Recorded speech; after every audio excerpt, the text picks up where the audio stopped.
Watching Local Edition, I'm Brad Pomerance. Thank you for joining us. Our guest is Tippi Hedren. You know Miss Hedren from The Birds and from the film Roar, which came out in 1981. It changed your life, and you are now the founder and president, I guess you could say, of the Shambhala Preserve. Of the Roar Foundation, which is the financial arm. There you go. Yeah. And tell us about it. Okay, this started when in 1972, when we acquired a number of big cats to do a movie.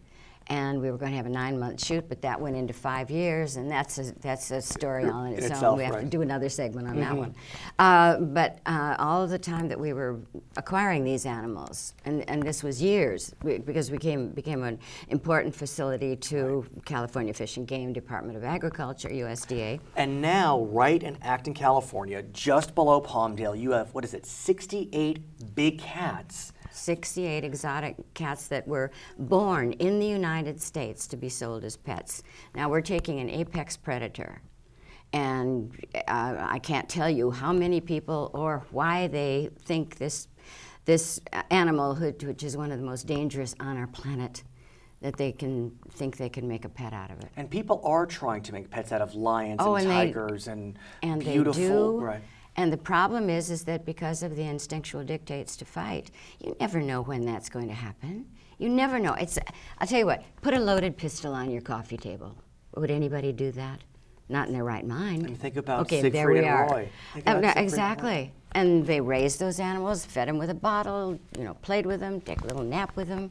It's all too cute, and it's all too dangerous. And so you are being proactive on this issue. Very much so. And you so. are talking to your Congress members and senators in Washington. I brought a bill to Washington and to stop the breeding of these animals for any purpose. Possession, for any purpose. So it's an amendment to the Animal Welfare Act. Yes, it's called the Lacey Act. Right, the federal ban on the breeding of exotic felines for Personal Possession Act. Yes. Now, interestingly, instinctually, I would think, well, but of course, it makes sense.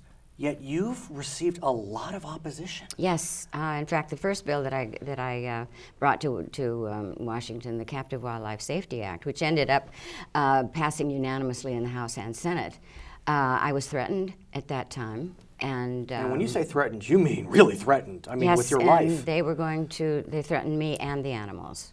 And then I, bristled. Right. No, you're not. Okay, so now where are we with this proposed bill? So it's going through a markup. It goes through a number of different departments. It goes through HSUS. It goes, everybody has to get their little, their ideas in. Now, I understand that your Congress member, is it Buck McKeon? Buck McKeon. He is a big supporter of this bill. He introduced the Captive Wildlife Safety Act for me. And what about this amendment to the bill? Is he involved? And he is involved in this as well, as on the Republican side. And then Ed Perlmutter from Colorado is on the Democratic side. And so how does it look? I mean, bipartisan support so far in the House. Is it going to pass, or are you going to feel like you know something? I feel very confident that it will pass. There's a lot of opposition, tremendous amount of opposition, but we've also got a tremendous number of people who have their heads together and say this is dangerous.